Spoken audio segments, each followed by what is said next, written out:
In a world where algorithms and financial incentives dictate the information we see, it's easy for important stories to slip through the cracks. This is powerful because it can heavily influence and divide public opinion. Much of what I do on White Underbelly is about digging deeper and trying to see beyond our own biases. And this is why Ground News is a perfect fit for my channel. On any given news story, their app and website combine every article published on it worldwide. We can also see context on each news source, like where it may fall on the political spectrum and how credible it is based on use of subjective language. This is important to think about if you're interested in forming an educated opinion on topics that are in the news, especially on key issues as we head into a polarized election season. I particularly like their blind spot feed, dedicated to showing news stories that are underrepresented in mainstream media.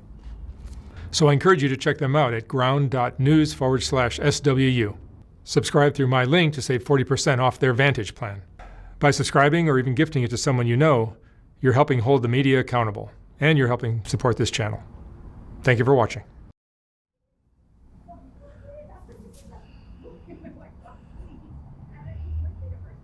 Ben is sleeping?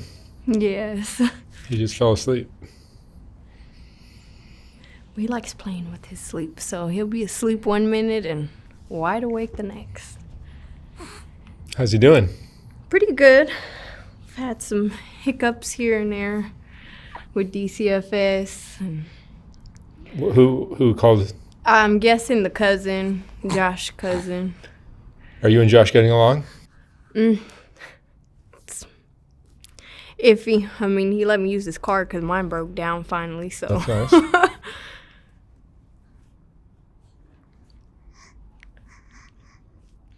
But, yeah, we're just keeping it separate. But he sees Ben? Yes, he sees him very often. Okay. What's going on with you? What are you doing? What are you going to do? How are you going to survive? I'm trying to figure it out. I got a house about to get taken away. Car is messed up, so it's been a very big struggle. And then, I don't know, I wasn't there, but I guess DCFS showed up at Josh's brother's house with the police and stuff, and so it's been very stressful. To do what? To look for you? I guess to look for me and the baby, but she had called already, and why are they thinking of taking the baby away? You're not using drugs anymore. They're saying that I'm neglecting him or that he has like marks and bruises, but I mean, my baby's so white, you'd be able to tell if he had. Baby looks fine to me, but you know? Yeah, he's fine. I mean, as soon as his nails get long, I go and cut him so he doesn't scratch himself and stuff like that. But I mean, there's no marks and bruises or nothing on him. So it kind of caught me off guard because I'm just like, what the hell? Like, I don't even yell at my baby, so why would I hurt him, you know? But just people talking, I guess. Yeah. Yeah, the world is crazy. It is. And it's really messed up because I'm really trying my hardest with him, you know, like you said, no drugs, I don't even drink anymore, like no alcohol, no nothing. So you're learning lessons the hard way. Yes. I mean, when you were a kid, when you were young, your mom was where? Lord knows. And your dad was where? Probably prison. And who raised you? The system. Yeah, so you didn't really have anybody to follow by example or anything like that. No. Or show you the ropes or anything like that. Yeah, no, we're kind of just learning as we go. At 25? 26. 26? Yeah.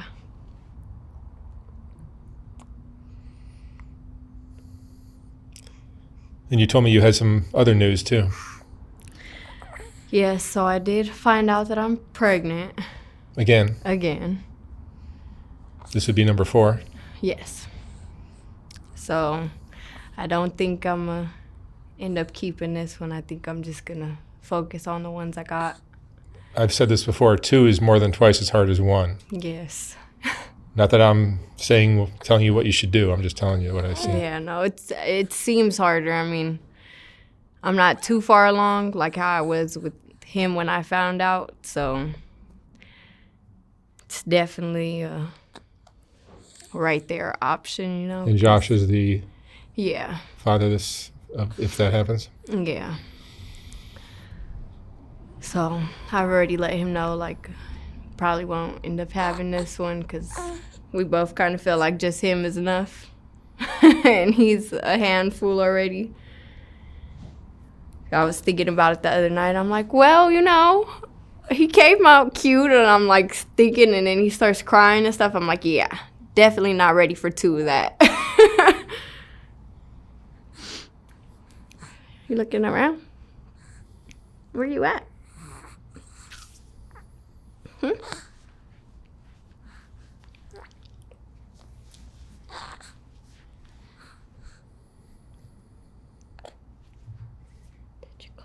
And financially, how are you doing? I know you still ask me for money every day. OnlyFans have been here and there, but when he's not with his dad, I don't get a lot of time to just. I get, you know, your OnlyFans, whatever you're doing. I haven't seen it, but I'm sure it's mainly for men. Yeah. But I get tons of emails and messages from women who sympathize with your situation and want to help you. And they're asking about the GoFundMe and all that, and I don't have a GoFundMe anymore. So I just tell them I'm no longer offering that. But I'm almost wondering, this is the last thing in the world I ever thought I would think of doing, is maybe starting it up just for you. If people want to donate to you, I'm going to do my best to make sure Josh doesn't get a piece of it, because I don't know. He sent me some emails that are just like, can I read you an email he sent me? Sure. I mean, not an email, a text message. Yeah. I don't even know if I should read this. I screenshot it because it was just so outrageous. What's up, bro? I just thought you should know everything you gave Asriah came to me. I got proof too, because Cash App, PayPal, everything. I just want to thank you for all those hundreds of thousands of dollars. And you're a bitch-ass creep who made, because even though you gave her the world, she still treats you like a nun, but a trick. And What? I hope YK, which is, but I hope you know, when she kissed you, she ate my dick. So he's got a vivid imagination there. Right. Or maybe you're telling him Very things. vivid. Maybe you're telling him things. Oh no. So probably around the time he sent that. It was a few weeks ago. Okay, yeah. So a few weeks ago, we were back and forth going at each other because I was with the cousin, and He's young. like we were going half and halves on the room, paying for the room, because it's her and her son and me and my son, and we were both. I mean, I have given you a lot of money. Yeah. Either through the GoFundMe, where people gave you money for things and you ended up doing sometimes bad things with it and sometimes sensible things with it. And I'm still giving you money sometimes now, but nothing like what I used to. But I always urge you to kind of figure out ways to do it yourself. Because I don't want you relying on me. I've got enough people I'm helping. So I'm not here to help everybody. But I do sympathize with your situation, because I see that you came from nothing. You never had anybody on your side. You never had a parent. You never had a relative. You never had anything. And Are you farting? that's Asriah farting. All right. I'm letting them loose.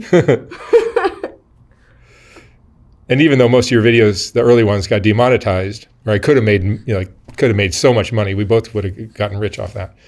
But they got demonetized, so they weren't exactly cash cows.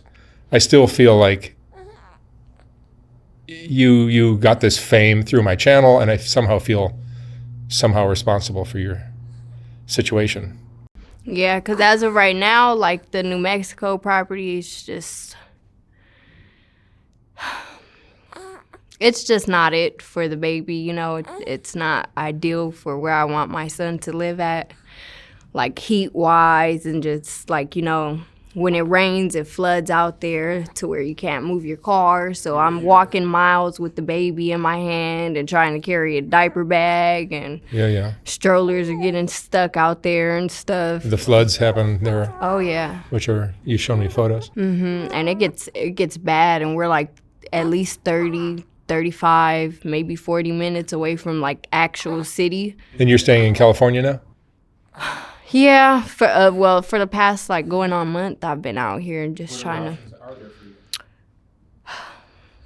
I'm just looking for a place to like even rent right now, you know, just to have somewhere stable for him, you know, somewhere with running AC, stuff like that. So I received so many messages from people who want to help you. They're asking me to do a donation thing for you. And we've had problems in the past, and I'm wary about doing this, but maybe I'll do another GoFundMe. Maybe not a long-term one, but we'll do a GoFundMe, and I'll make sure that the money goes directly to you and no one else is getting their hands on it. If we can do that, then maybe we can give you some help this way, because a lot of people seem to want to help you. Benjamin has earrings. yes, he does. Is he old?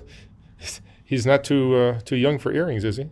No, it said 3 months, and you know, Dad wanted his ears pierced, so Dad pierced his ears and got him a chain, and you know, cause he sells jewelry, so he's like, "Oh, here, I got the baby a chain." I'm like, "You don't think he's a little bit too small for it?" He's like, "Oh no." So he wears it here and there. Yeah, an infant needs earrings. Pierced earrings. Yeah.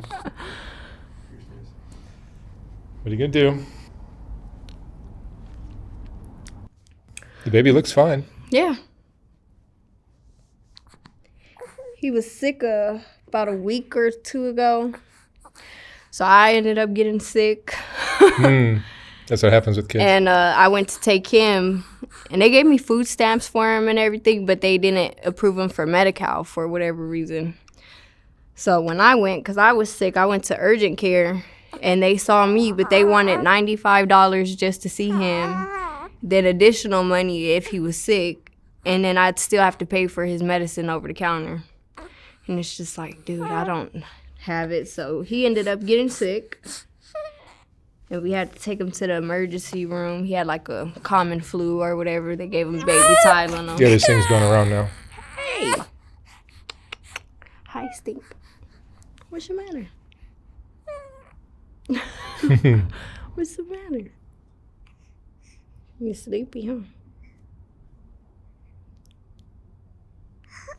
That was a big yawn.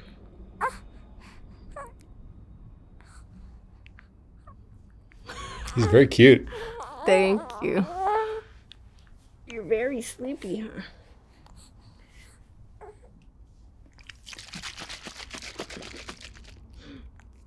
What's that? See, all the things that we take for granted, those of us who had parents and had families and older siblings or role models, you don't really understand the situation that you're coming from, where you kind of had none of that. Yeah. And you went straight to the streets at 13, probably earlier, right? Yeah, a little bit earlier. Didn't start like, you know, prostituting and stuff like that till 13, but you were in the streets. I've always ran the streets, yeah. Yeah. So in your 20s, you're learning things that some of us learned earlier.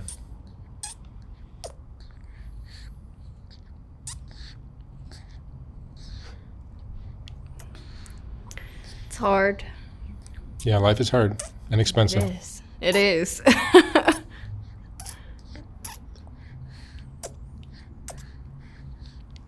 If you did get an influx of money, what would you spend it on? Honestly, probably getting a more stable and secure place for him.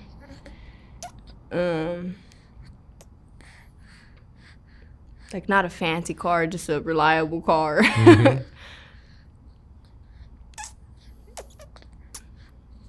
And probably just like, you know, work on like building him his own little bank account or whatever. So by the time he gets older, he doesn't have to worry about going through struggles and stuff like I did.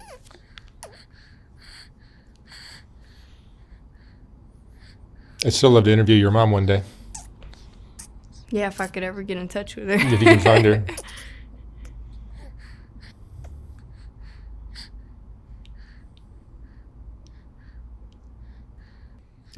When you used to make, like, there were times where you used to make threats. You would send me these text messages making, like, basically threats, like gang threats. Yeah. Was that you that was initiating that, or was it some guy behind you? Or was it him texting it? So sometimes it would be Matt.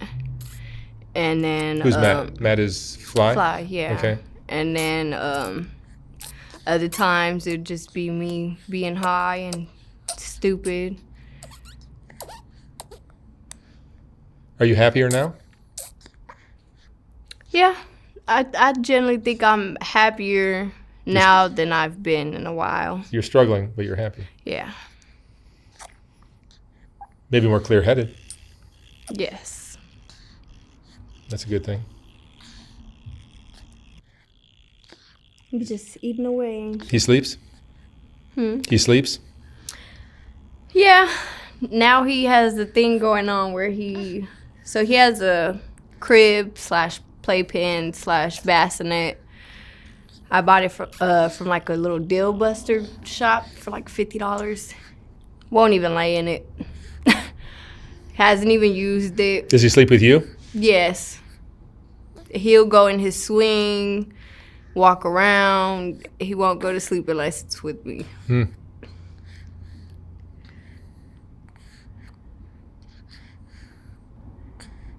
Huh.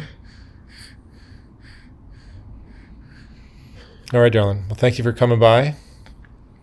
Of course. It's nice to see you maturing and kind of getting a little more stable. I'm trying. Yeah, you are. And I'm happy to help you out a little bit here and there. Thank you. And we'll see what we can do. See if some viewers want to help you out. Thank you. The link will be in the video descriptions. All right, you guys. All right. Nice to see you. Thank you. Thanks, Azra.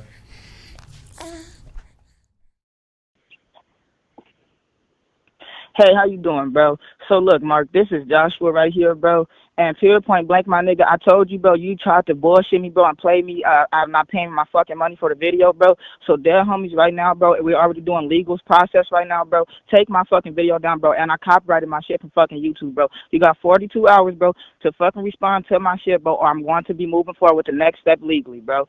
And also, while we're at it and shit like that, that money that you sent that right, thank you for it, bitch, because it went and fixed my fucking car, you fucking faggot. Have a good one, bitch. All right, Azriah, you're back. Yes. There's always something going on in your life. Always. It never fails. Some drama. What is the latest now? So the latest is, DCFS is still trying to be involved in stuff and, completely left the dad alone. And he's not very fond of that, as you know, because he called and texted you. Yeah, the phone calls I have with Josh are just insane. Right. He's as much a problem as any of the guys you've been with before, even Fly. Oh, yeah. In a lot of different aspects. He portrays himself to be somebody he's really generally not. You seem to be attracted to these hustlers. Man, I think it's just time to be by myself, So now I'm working on getting an apartment. I possibly have an apartment on the 6th of October. The lady's supposed to be moving out and calling and letting me know if she's still renting it or not. So hopefully that falls through. It's only a studio, but I mean, it's cheap and it's something I could afford right now. It's only like $900 a month. And then the first move-in, though, is going to be the most expensive because they want like 2 months worth, like ahead of time. And we won't say where that is. Yeah, so. Well, that's exciting that you're possibly getting away from trouble. Yes, it's time. I have a job opportunity with the dad's cousin doing getting a guard card and like she works security at like events and stuff like that. So, I mean, the most I have to worry about is finding somebody I could trust with my kid, you know? So. And you're pregnant again, as you told us last time? I was, and I ended up relapsing yesterday and lost the baby. And it kind of like bothered me a little bit because, you know, part of me like still wanted the baby in a weird way, but no connections to him, you know. But it felt like a sigh of relief, like, okay, I only have to, you know, semi-struggle with one right now, you know. Two kids in the situation you're in now would be really difficult. It's hard, yeah.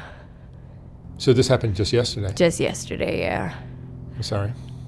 Yeah, I mean, I kind of did it to myself, you know, and, like, I just felt horrible the whole day. His cousin came to pick me and the baby up, and I had her watch the baby so I could, like, sober up and stuff, and I just, like, broke down crying because I felt so bad, like.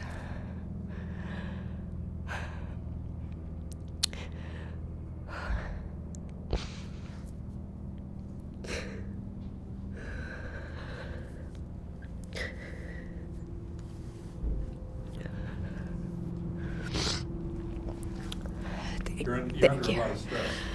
Yes. There's a lot going on in your life.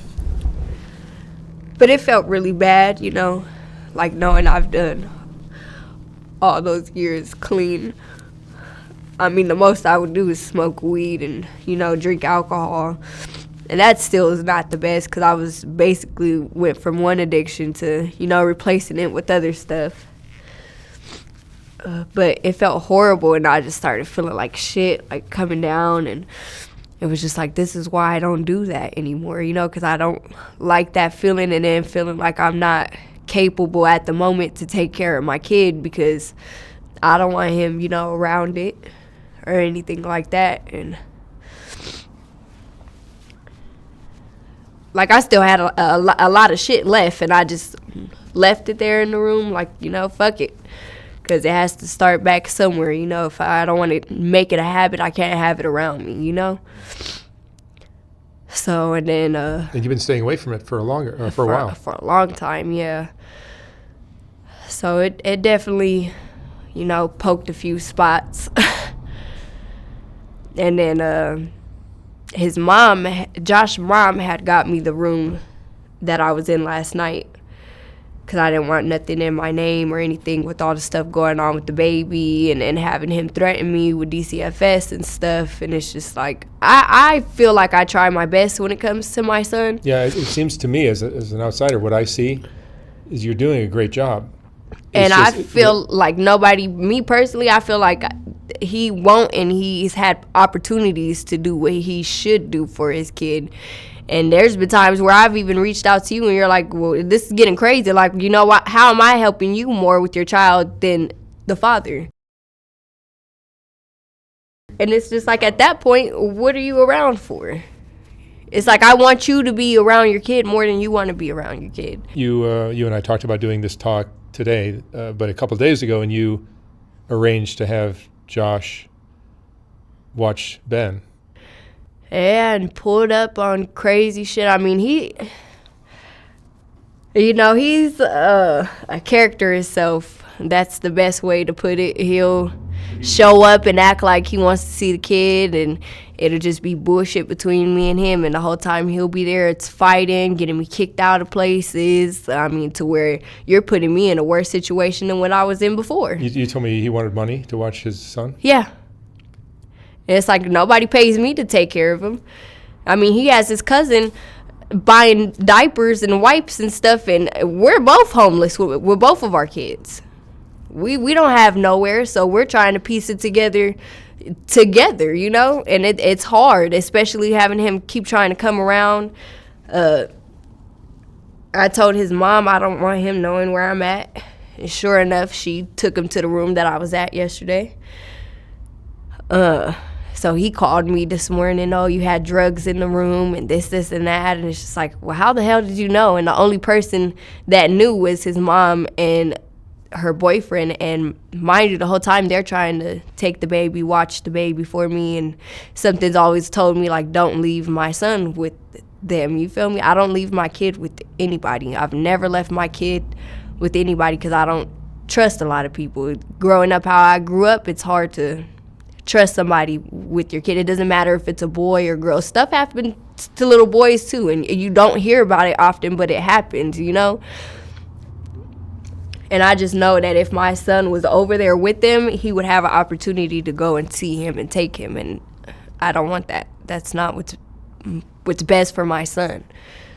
You know, it comes a point in time where both of us need to be adults and just put the bullshit to side. And if you really want to be here for your son, I told him this morning, if you really want to be here for your son, meet me at the police station. Come bring stuff for your son because your son needs stuff. He left me with no clothes for the baby, nothing. His cousin had to take me and get him a little 3-piece outfit from Didi's. He's running low on diapers, running low on formula. He won't even reach out, and he's more worried about what I'm doing, who I'm talking to, where am I at, instead of trying to be here for his son. And I'm supposed to want to go back to that, and it's just like I can't. For the best interest of my son and my son's safety, I can't. Yeah, I fucked up and I got high, and I learned from that, though. You know, how it just made me feel. It was just like, okay, I know I can't do that again. Plus you're sick, and that doesn't help. Yeah. You have a cold.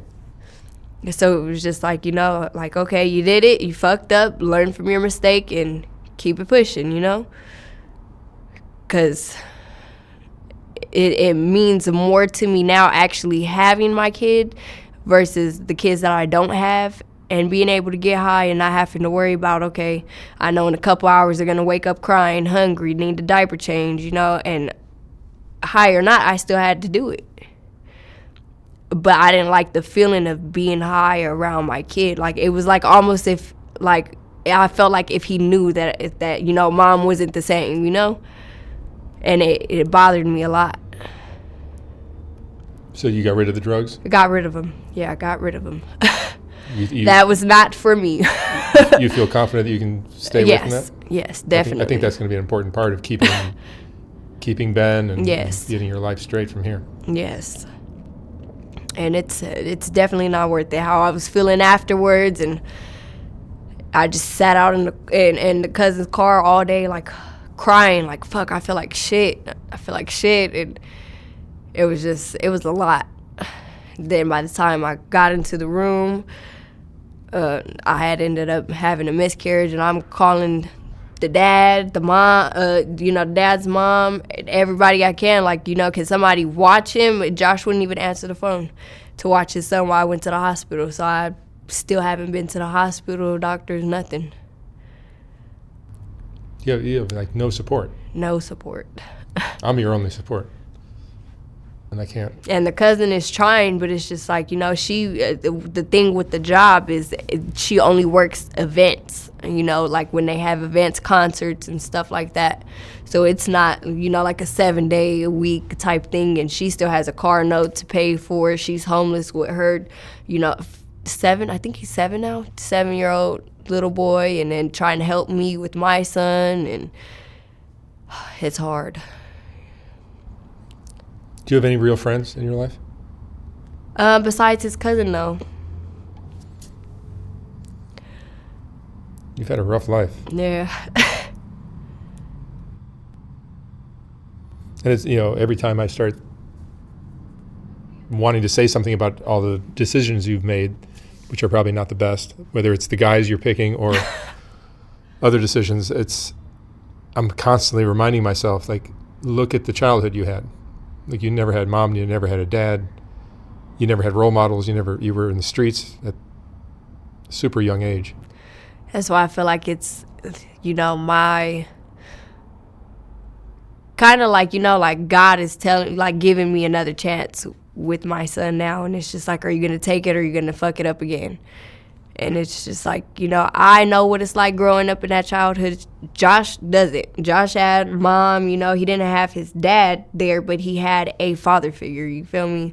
So he had both parents he could always call on, rely on, you know, oh, good night, I love you. I didn't have that, so I tried to make sure that I can have that for my son. So I did, you know, tried, and kept letting him come back, and it's just like, okay, after a while, shit doesn't change. I mean, you talk to me like I'm your dog. You know, I mean, how I feel, me personally, you talk to your animals better than you talk to me. He treats you badly? Oh yeah. He's done some crazy stuff. He shot at me while I was pregnant. He's shot at me after I had the baby. And the baby was in my car.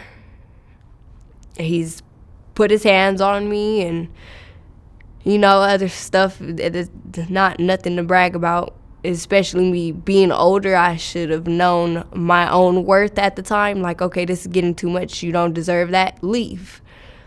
But, you know, something inside of me just didn't want to be alone. I could generally say, like, didn't want to start over, be alone, have the feeling of, like, you know, trying to figure it out by myself again. So I stayed around, and shit just never changed. The last straw was I had my son, and we was over there with his brother, and he told me in front of his brother, yeah, bitch, you're my slave. I said, okay. You have no respect. He used those words? Yes, those exact words. And then he says, oh, well, I was just playing.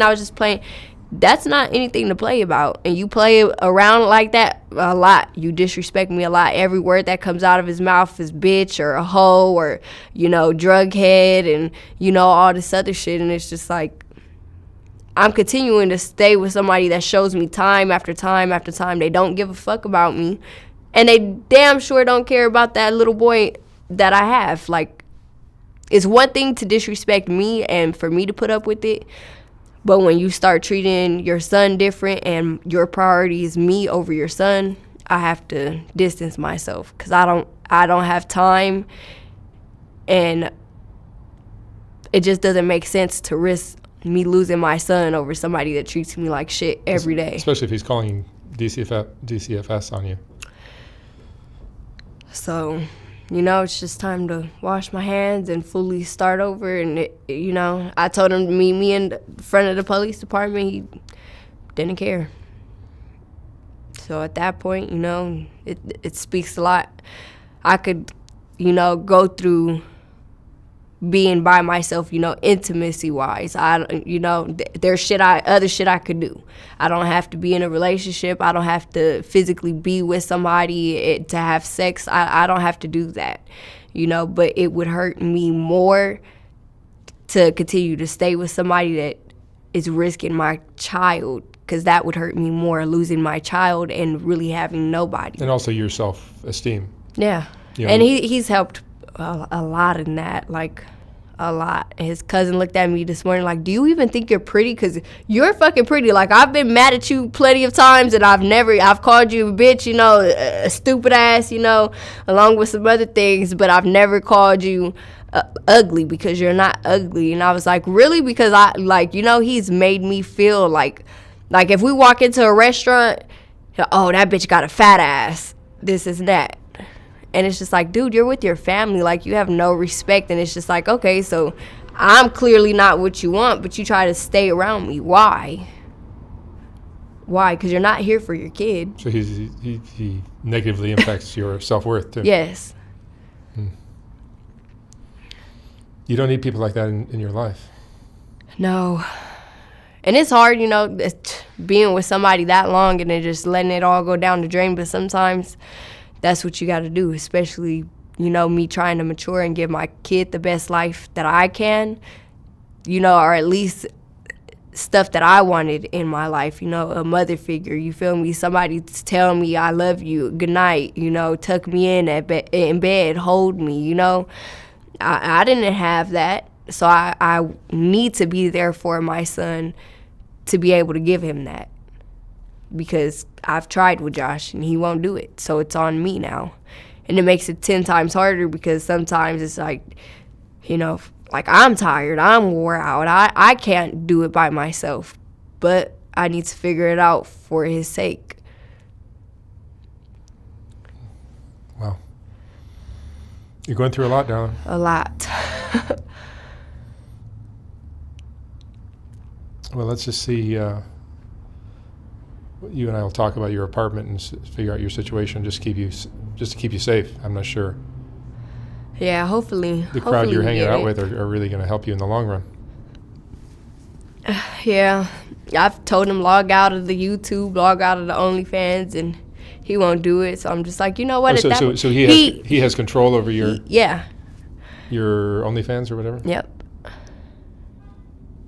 He messages dudes on there and acts like he's me and gets the money, but what are you doing with the money that you're getting? Because you're not taking care of your son. And he has photos that he uses. And oh, jeez. Yep. You got to be careful who you get involved with. Yes. From here on out. You're still young yet, so the next guy I want to see be a good guy. If there's any guy. If there's any guy. Yeah, maybe, if there's any guy. Maybe a dog would be better. Right? Or maybe just me and my son, you know? Yep. I think it's time for that. Stop giving people opportunities that don't deserve them, you know? If you really wanted to be there for your son, you would, but you choose not to. And I'm not going to force you to be a parent to a kid you helped bring into this world.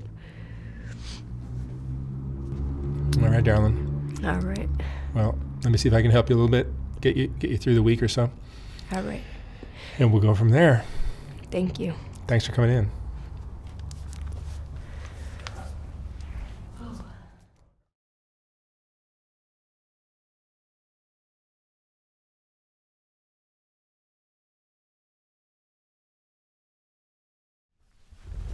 There's a little mirror to your left. Take a look at yourself. What do you think? Very nice. Almost wants to make, want to cry. Don't want to mess the makeup up, though. You're beautiful. Thank you. This is who you are naturally. I had a makeup stylist, Donna Gast, come in and do your makeup, but before she did that, she covered Asriah's face tattoos and your neck tattoos and your hands as well. Yes. Everything gone. Yeah. Beautiful. How's it feel? Great. I feel brand new. That's why I've been kind of suggesting you get your face tattoos removed. It's almost a way of cleansing yourself of all the street stuff that you were involved in. And starting over, yeah. I definitely love that. Yeah, I think that would be a really healthy thing for you. Yeah.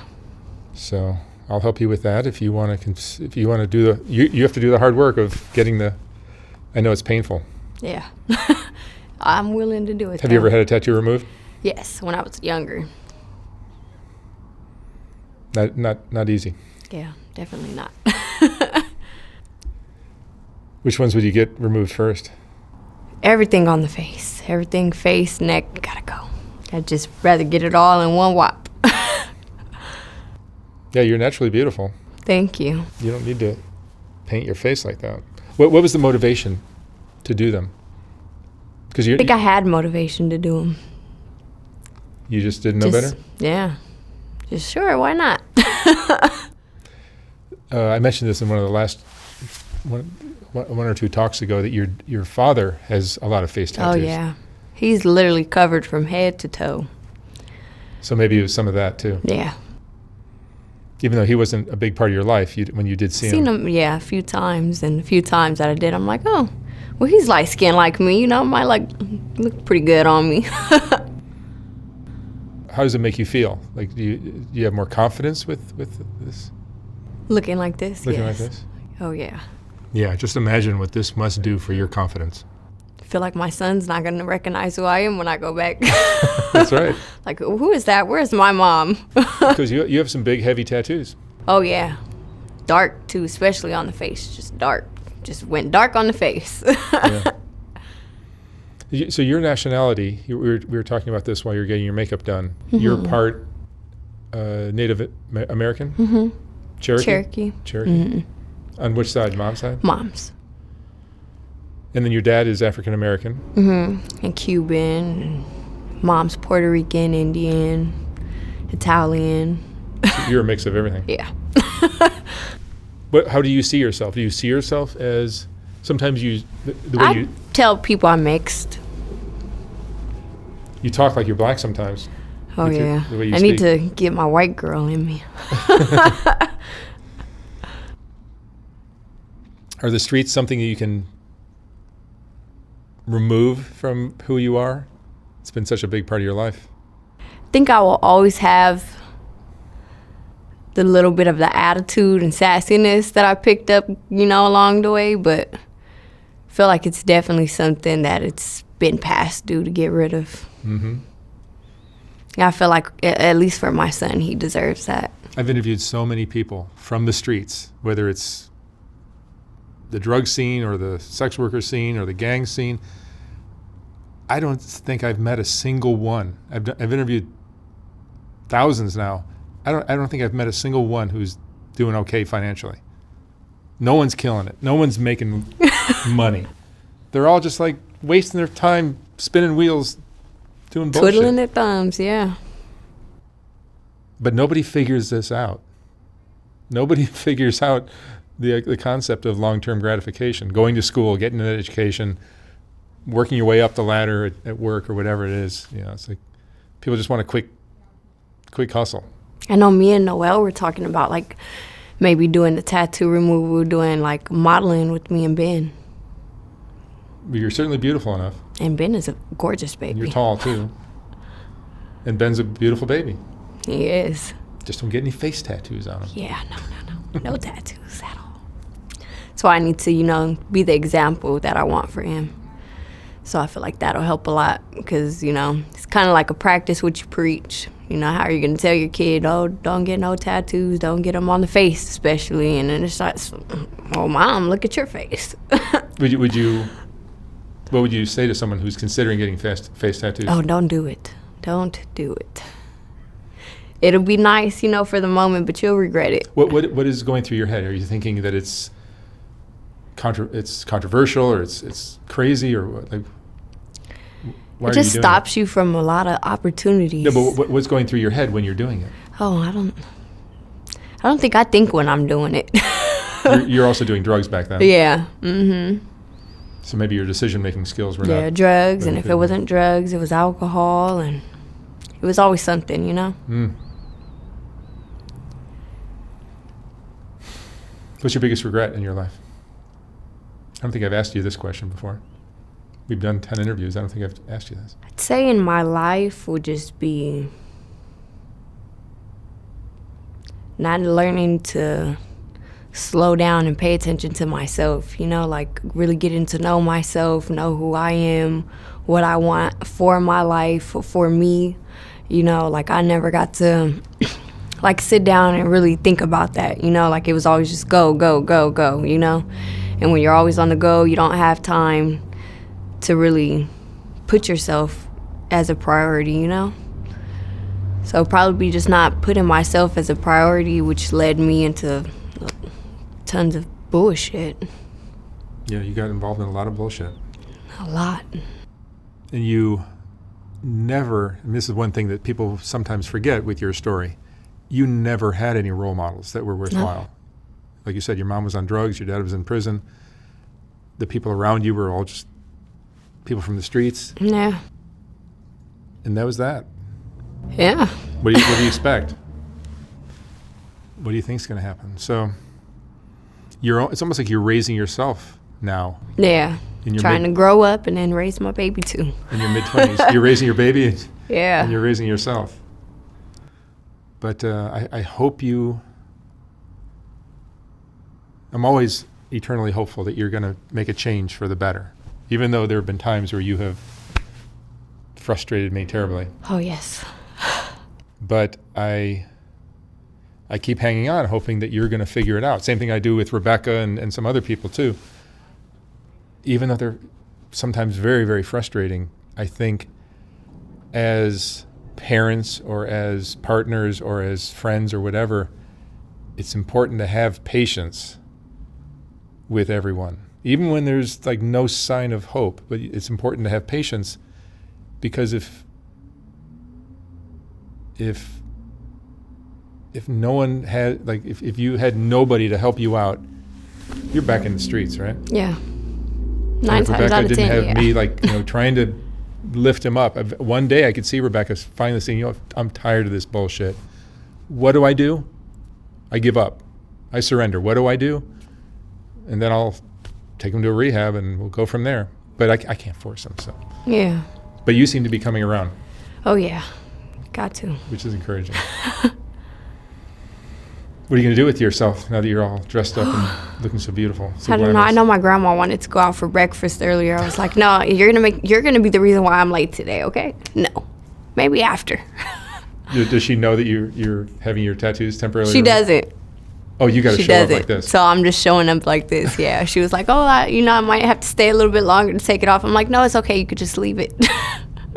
Oh, this will be fun. Yeah. Cool.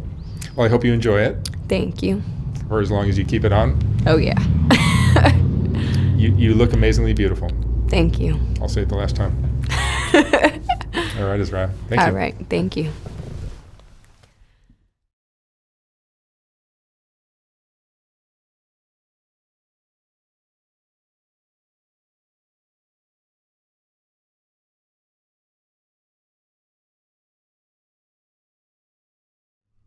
Even though Soft White Underbelly consists of a lot of videos, it's really still a photography project to me. And if you appreciate the photography, sometimes it's difficult to enjoy it when it's scrolling down the screen, which is the only option I had in this horizontal format on YouTube. So last year we came out with the first Soft White Underbelly book, which is a collection of the best portraits from the thousands of interviews I've done. Each portrait in this book is accompanied by an interesting quote from the person's interview. Oh my God. There's more. Wow. These aren't as bad as I thought. I look like a witch. The book includes multi-page spreads of both Rebecca and the Whitaker family. I will not be reprinting this book when it sells out, so once it's gone for good. You can order yours at softwhiteunderbelly.org. $125, $150 for a signed copy. And thank you for watching.